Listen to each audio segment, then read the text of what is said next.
Ora Premanandi. Om Namo Bhagavate Vasudevaya. Om Namo Bhagavate Vasudevaya. Om Namo Bhagavate Vasudevaya.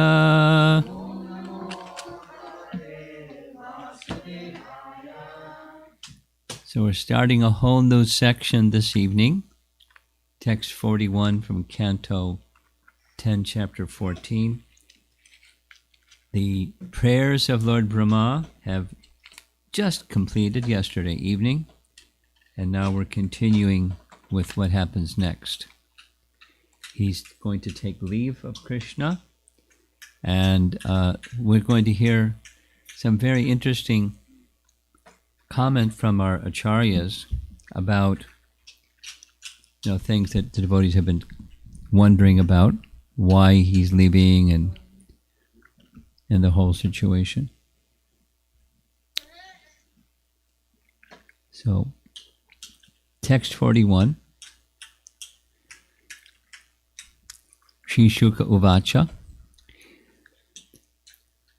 Shukadev Goswami said, having thus offered his prayers, Brahma circumambulated his worshipable Lord, the unlimited personality of Godhead, 3 times, and then bowed down at his lotus feet.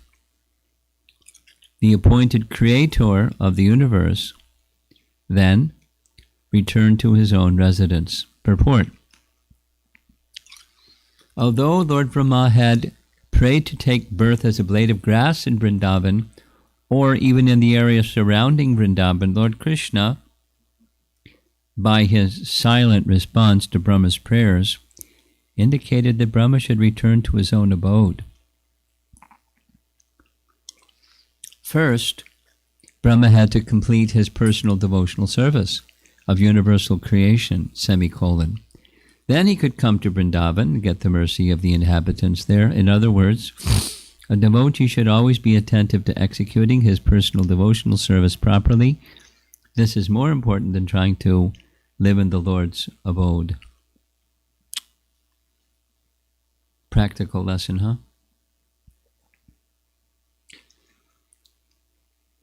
There's been some doubt. Why Krishna didn't say anything? Brahma's dear to him. Prayers were so nice. He could have just said Hari Bol Prabhu or something like that.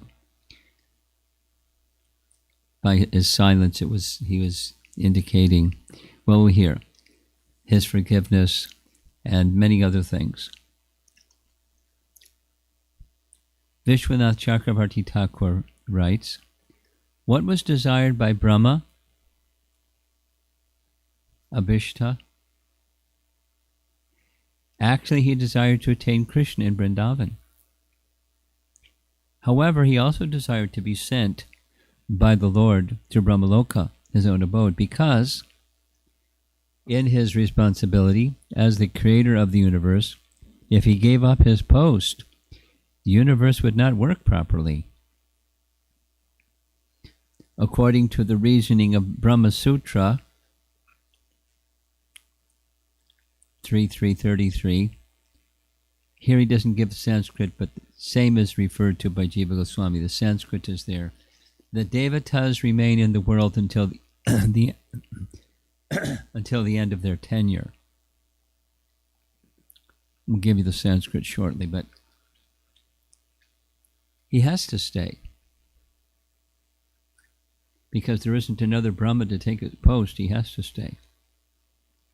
Kind of like, a pujari walking away from their deity worship and there isn't a replacement pujari. You can't do that. You get a replacement, you can take a break or something, but you can't just walk off your... So, thus, after fulfilling his responsibilities in the post of Brahma, Brahma would attain his desired goal of residence in Vrindavan. So that's the happy news. It didn't happen right away, but it happened after he completed his service. Now, we sometimes think incompletely about Brahma's service, that he just creates the universe and then kind of, that's it. But that's not all that he does. During the day of Brahma, he's got to answer to all kinds of situations that arise. The demigods come to him for this and that and the other thing. Or he just notices something because he has that capacity to know things. He's a controlling deity of intelligence. That's to keep people busy, isn't it? And then when he takes rest at night, there's a partial annihilation. So every morning he has to rebuild the thing, the part that was destroyed.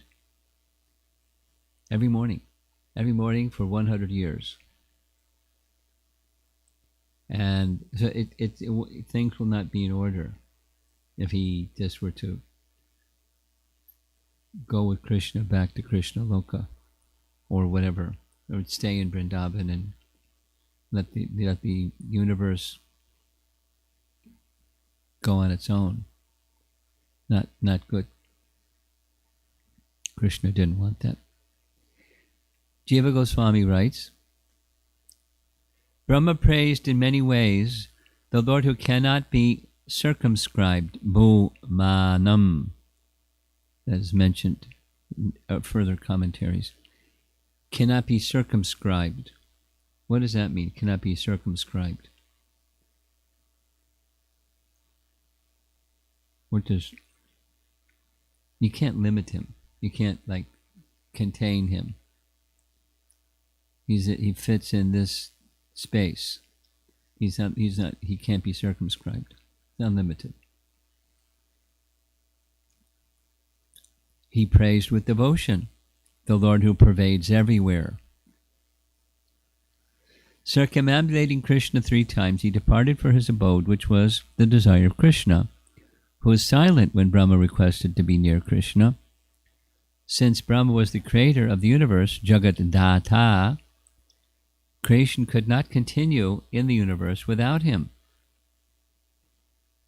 It should be understood that at the end his desire was fulfilled, according to the principle of, and here's the Brahma Sutra verse, here it is, Yavad adhikaram avastatir adhikarikanam. The rulers of the universe remain in the universe until the end of their designed period. Previously was till their tenure was over. Sanatana Goswami writes, circumambulating Krishna 3 times, Brahma departed for his abode, his house on Brahmaloka, which he desired. First, he decided in his mind that he would stay somewhere invisibly, giving up his position as Brahma out of greed for living in Vraja, or out of shame. So he stood there.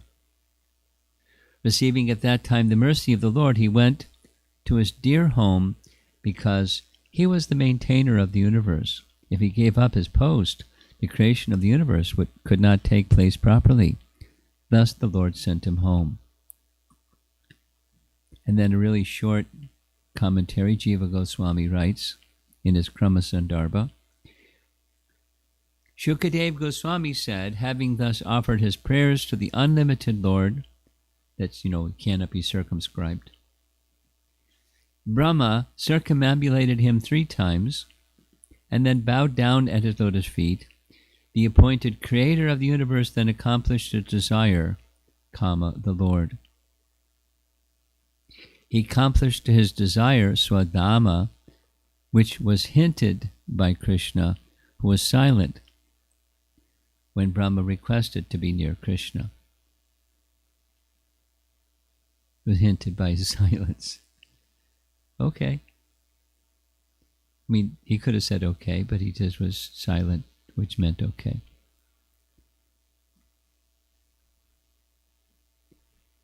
and text 42. We're just going to read the verse and the purport because it's a long purport. After granting his son Brahma permission to leave, the Supreme Personality of Godhead took the calves, who were still where they had been a year earlier,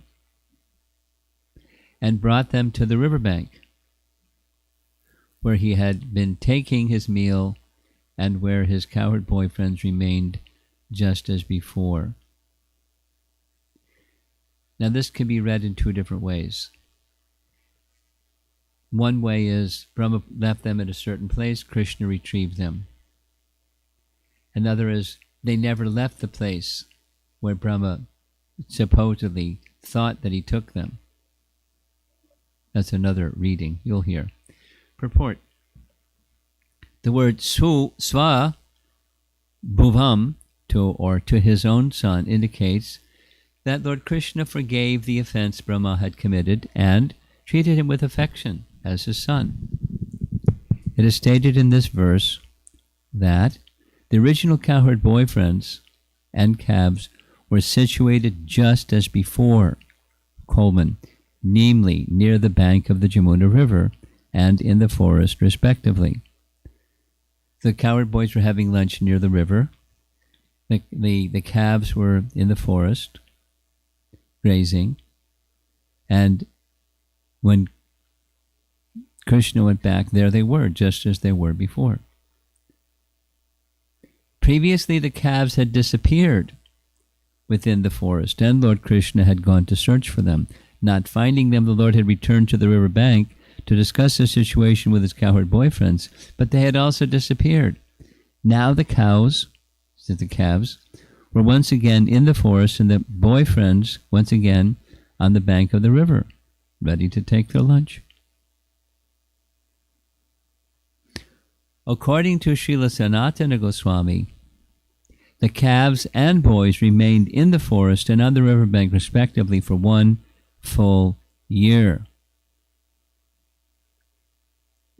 So there's different readings or understandings of what happened. Where were the original cowherd boys? One reading is they were in the caves, and the other reading is they hadn't gone anywhere. Lord Brahma did not actually take them away to another place, according to Sanatana Goswami. By the Lord's omnipotent illusory energy, the gopis and other residents of Vrindavan did not notice the calves and boys for 1 year. They didn't move, but nobody noticed them. Nor did the calves and boys notice the passing of a year's time, or feel hunger, cold, or thirst. All this was part of the pastime arranged by the Lord's illusory potency. Lord Brahma thought, I have kept all the boys and calves of Gokula sleeping on the bed of my mystic potency, and to this very day they have not risen. A similar number of boys and calves have been playing with Krishna for a whole year, yet they are different from the illusioned ones by my mystic potency. Who are they? Where do they come from? Paragraph.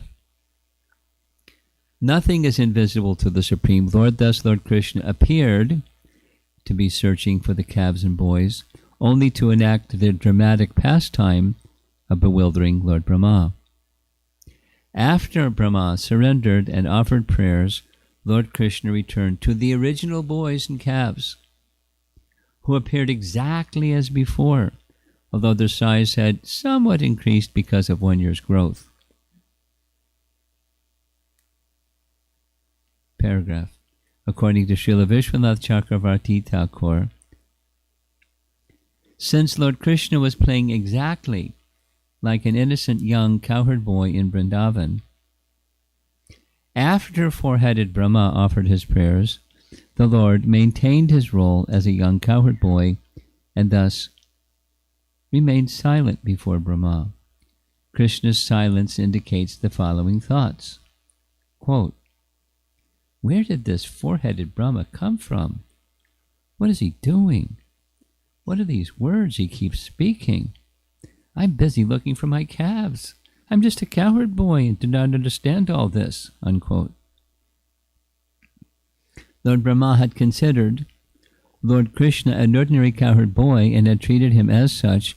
After accepting Brahma's prayers, Krishna continued to play as a cowherd boy and thus did not answer the four-headed Brahma. Rather, Krishna was more interested in rejoining his cowherd boy friends for the picnic lunch on the bank of the Yamuna River.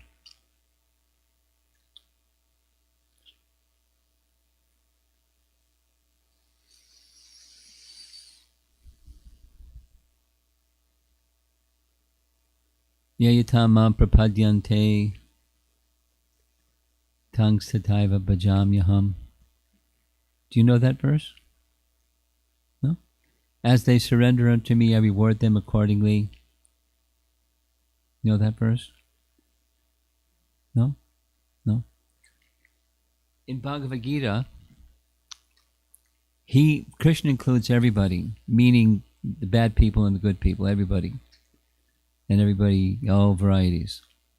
Everyone's following his path in all respects. As they surrender unto him, he rewards them accordingly. So he took a little break from his pastimes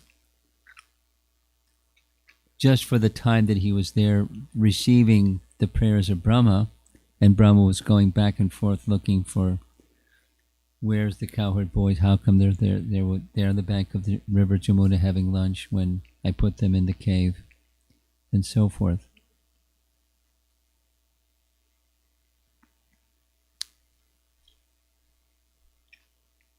The next chapter is going to give us a clear picture about how that year passed.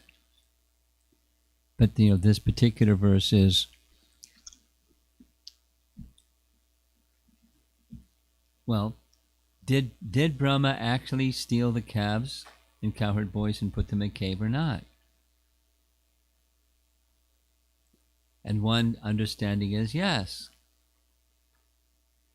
And then after 1 year passed, Krishna went to exactly where the cave was and brought them back mystically. He didn't have to hold them by the hand or something. He just brought them back. And there they were, waiting for him. Oh, Krishna, you're so attached you can't be away even for a moment. Sit down.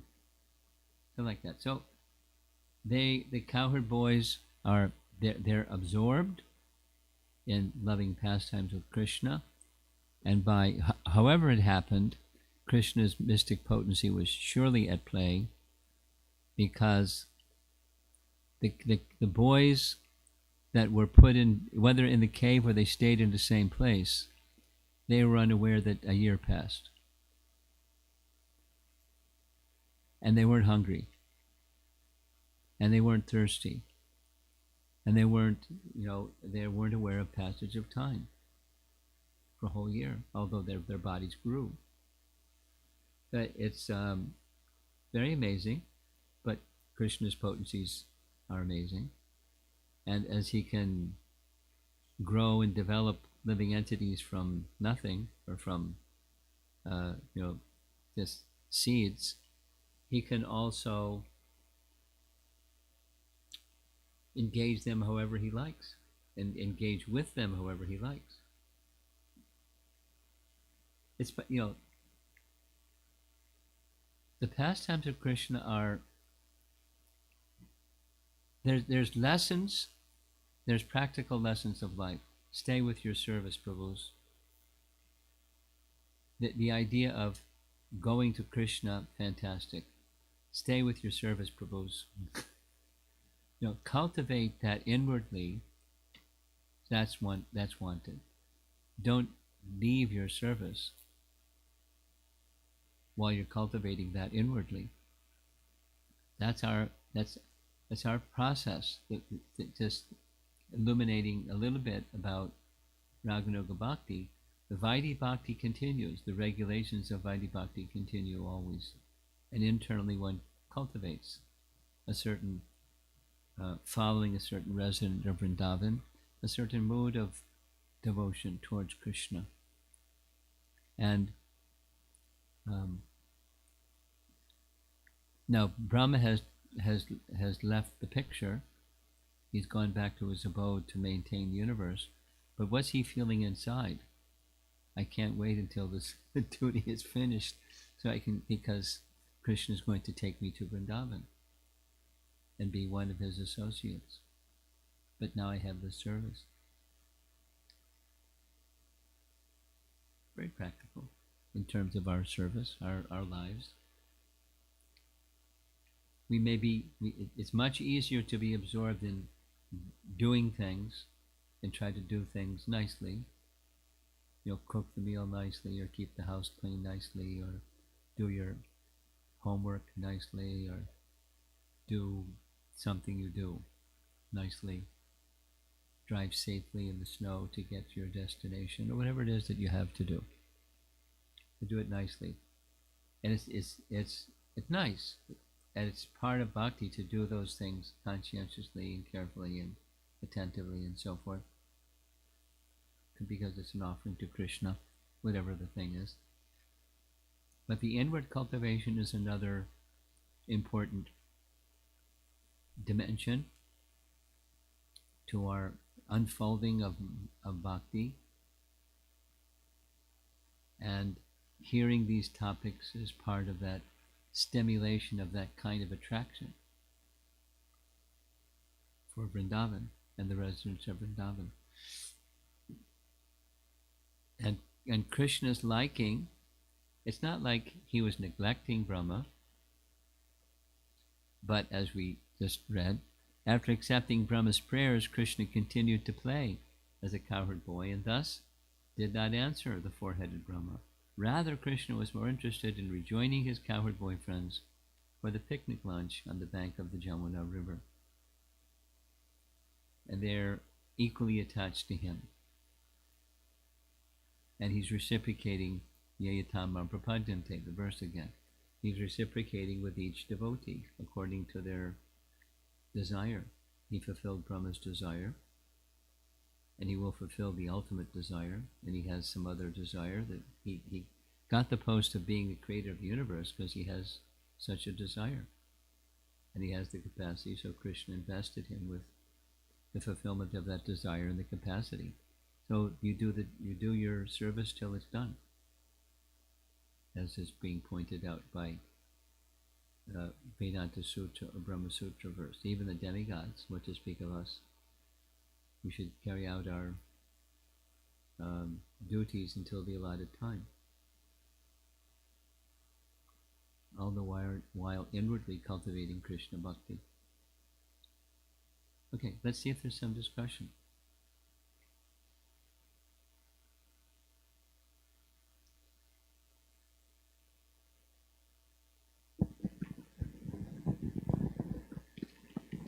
Hare Krishna Maharaj, in the first shloka which we read today, personal devotional service, we can understand from Lord Brahma that he was given an opportunity to create the creation. But in our case, is that means it's a sadhana bhakti for every devotee, or what does that exactly mean? Because devotional service is devotional, but personal devotional service, how to understand that?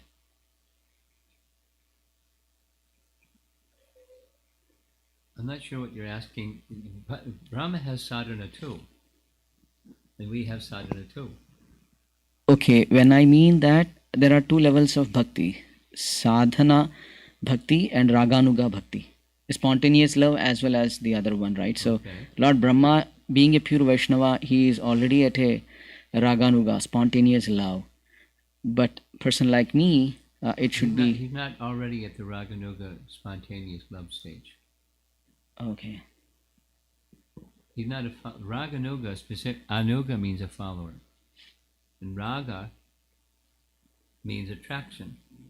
He doesn't have that attraction like the residents of Vrindavan have. A Raganuga Bhakta is one who covets or hankers, has a matured stage of hankering for that.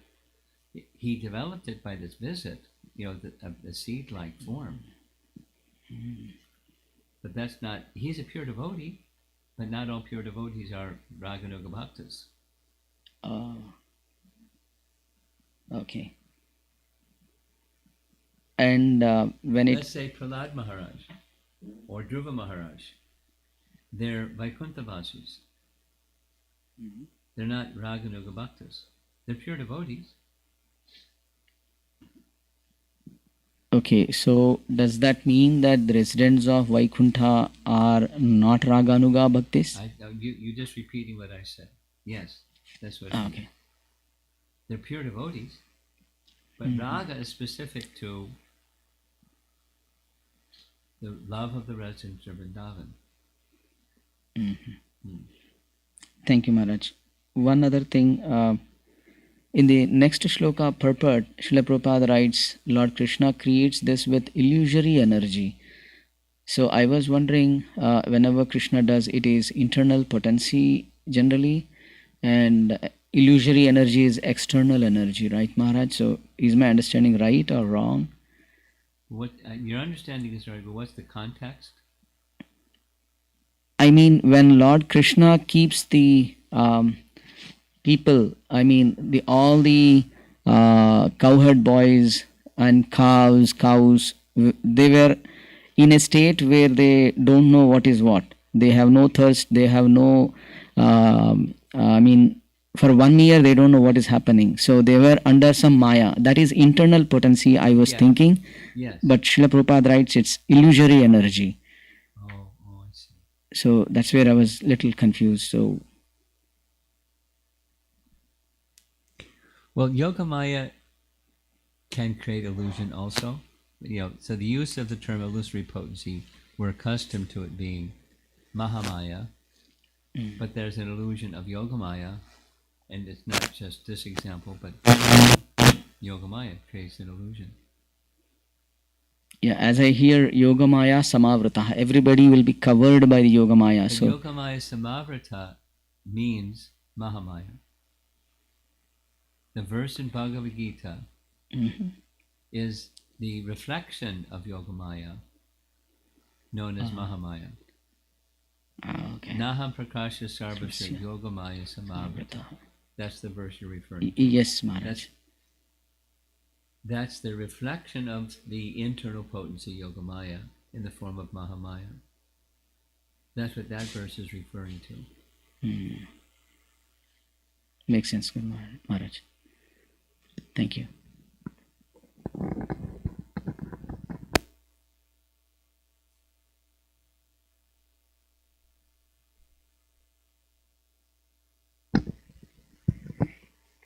Like, why does Krishna all mostly like Radharani instead of like the other gopis? I couldn't follow. Why Krishna likes Radharani Other than more than the other more than the other. You got it right? That's your question? Well, Radharani is his pleasure potency, and the other gopis, they're expansions of Radharani. They're partial expansions of her. Radharani has so many qualities, 64 qualities and plus, but 64 primary. In each of the gopis, they have some portion of those 64. And some others have another portion, and some others have another portion. But Radharani is his pleasure potency in full. She satisfies Krishna. She pleases Krishna in all ways. And some gopis, they're particularly skilled at this way or that way or another way. And they augment or they assist, they enhance Radha and Krishna's love because they are expansions of her in some particular way. Some are good at making sweets. Some are good at making flower decorations. Some are good with words. Some are good with painting. Some are good with dancing. Some are good with this, some are good with music, some are good with that. But Radharani is everything. She's the source of them all. That's why.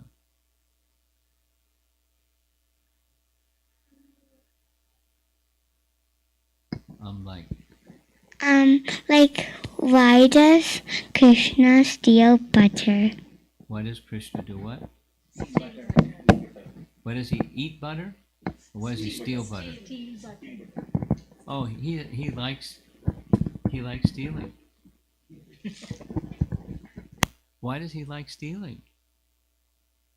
Because it gives pleasure to his devotees. He likes giving pleasure to his devotees. And when they try to give butter to Krishna, he refuses, because he likes to steal it. And why does he like to steal it? Because it's teasing the elder gopis. And then they try to hide the butter, and they put it up on rafters, and they try tricks, and they try this and that, and he outsmarts them. It's a loving exchange with the elder gopis to steal the butter.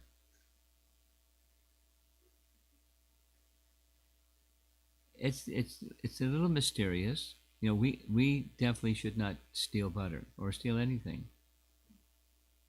But when Krishna does, it's the purpose of his doing that. Your question was why. It's a loving exchange. Actually, he owns everything anyways. Is there any butter that doesn't belong to, is there anything that doesn't belong to Krishna? Everything belongs to Krishna, so he's not stealing anything. But he's just engaging in loving exchange. Now he does other things with the elder gopis, besides stealing butter, but that's one of his favorites.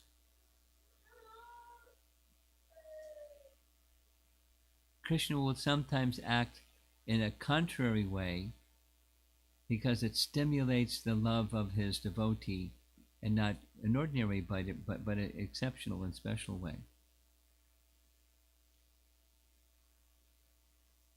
Like sometimes he'll do things that are naughty. Now, most young people, maybe you and some other young people, when you do something naughty, it's not specifically so that you'll give happiness to another person. You kind of enjoy the thrill of being naughty and trying to get away with it. But Krishna makes sure that people catch him. And when he catches them, he does something very naughty.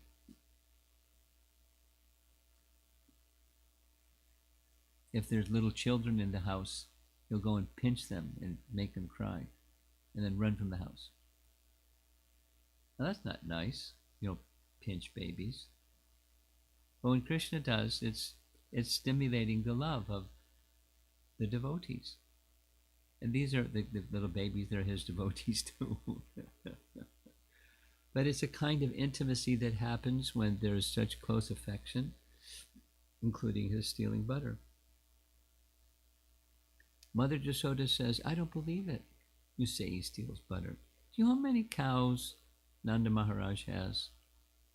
He has 900,000 cows. He doesn't need to go anywhere to steal butter from anybody. You're just imagining things. No, he steals butter. He does this and he does that, he does this and he does that.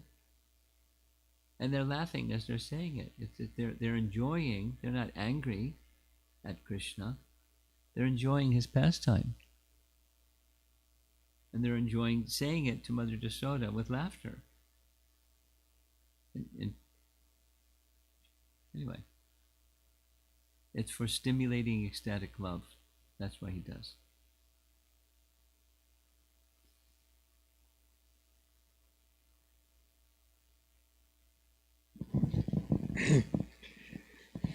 Guru Maharaj, I have a question regarding the practical application point you mentioned. One has to complete his personal devotional service properly before residing in or before trying to go and reside in Krishna's abode, like Vrindavan, Mayapur. So, can you explain what that personal devotional service is for Grahasthas? Can I explain what is the personal devotional service Service. for Grahasthas? Yes. Like who are in America? Well, you have your occupation, you have members of the family, so you take care of the needs of the members of the family, and you speak and behave in a way that's modeling for your family members the character of a Vaishnav. So you're not just giving a instruction, but by your conduct you're instructing, and then your words are consistent with your behaviors. You take care of the house, just like you did some remodeling recently. You maintain the facility that Krishna has provided. Keep everything very clean. So these are all on the temporal plane. That's what Grahastha life is. It's dealing with the temporary, and you deal with the temporary according. You learn the Vivriti and Pravriti from Scripture. The Grahastha's duty to know what's to be done, what's not to be done. You study the Scripture. That's a duty.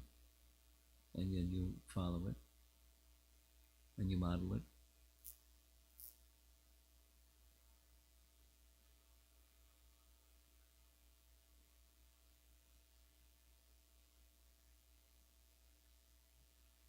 Online.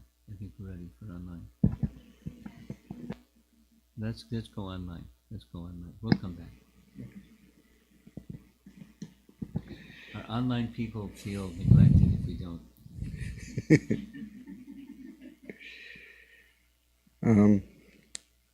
I see all questions from Sri Radhika Mataji. How to reconcile the fact that the Lord loves all equally with the last statement in the purport to verse 42, which states that He prefers to be with.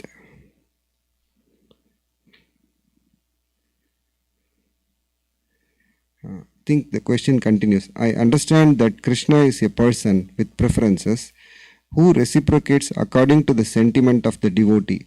So is it correct to understand that in spite of preferring to be with the cowherd boys instead of with Lord Brahma, he is equal to both, since it's simply a reciprocation? Is this how to reconcile Krishna's equality to all? Yes. Yeah, it stems from that verse that we quoted twice, Yayatamam prapadyante. According to their prapadyante, according to their submission to him, he reciprocates according, proportionate to. So that's how to understand it. And our second question, you read that the rulers of the universe remain until the designated period. We also hear of how some are cursed to fall from their position, such as Yamaraj cursed by Mandukamuni or the Vasus being cursed. So it seems that some demigods are replaceable. Is it correct to understand that the statement you read means that the position is indispensable, but the jiva occupying that position can be substituted? Yes.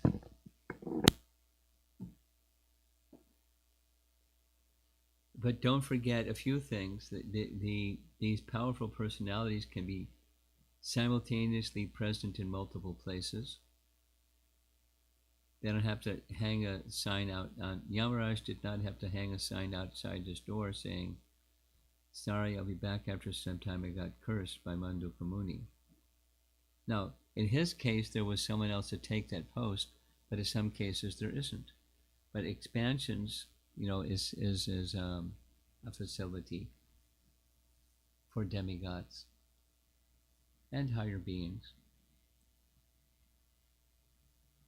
But the equanimity of the Supreme Lord is proportionate to or in reciprocation with their relationship with him, their regard for him. That's it? Okay. You're on.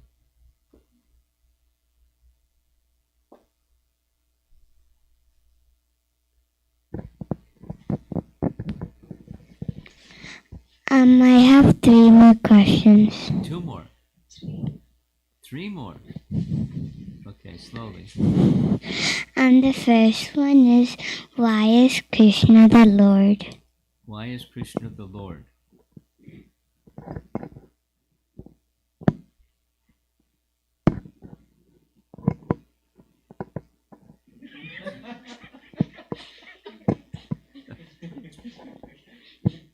You want someone else to be the Lord? No. Well, he is because he is. That's why. There is one person who is the source of everything, and that one person is Krishna. He's the Lord. That one person is Krishna. He is because he is. There isn't somebody else. He's the source of everything, and everything that comes, he controls it, he owns it, he's the enjoyer of it. He's the Lord because he is. He's the source of everything.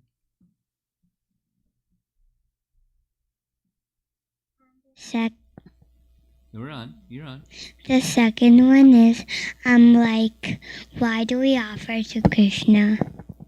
Why? Because he enjoys whatever it is that is offered with love. So that the main thing is not the offering.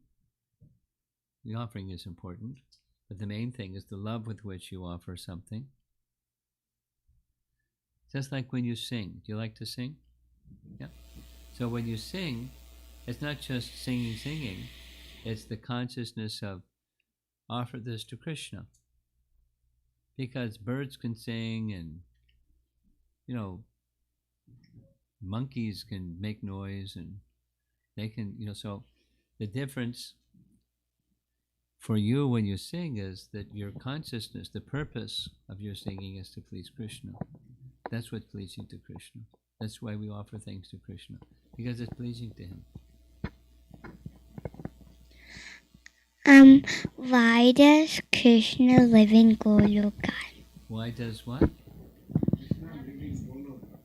Why does he live in Goloka? Same question. Do you want him to live somewhere else? He liked Goloka. His abode, not only his abode, is none different than him. There's no separation between Krishna and his abode. Why does he live in the place where there's no separation between him and that place? Because it's his place. He loves his place. So he resides there. Okay? How are we doing? Anyone else?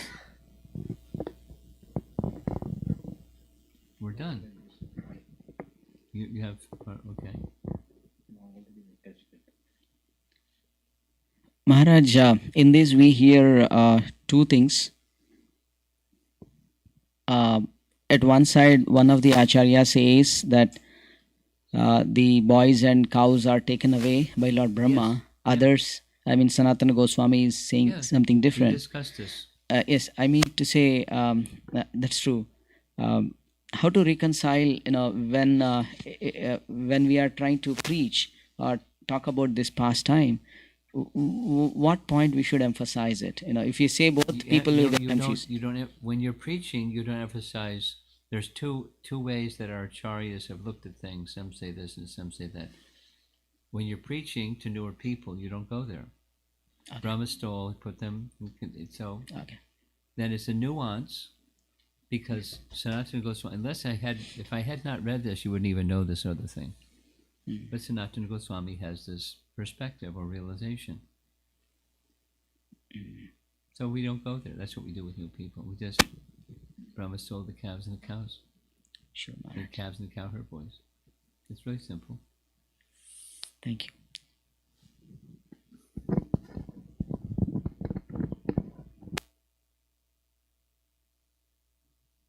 Anything back there?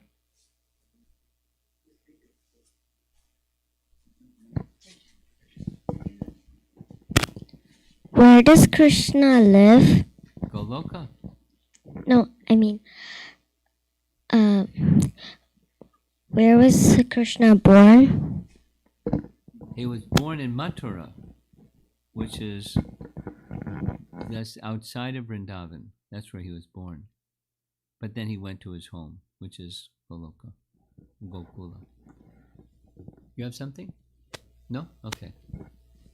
Srila Prabhupada ki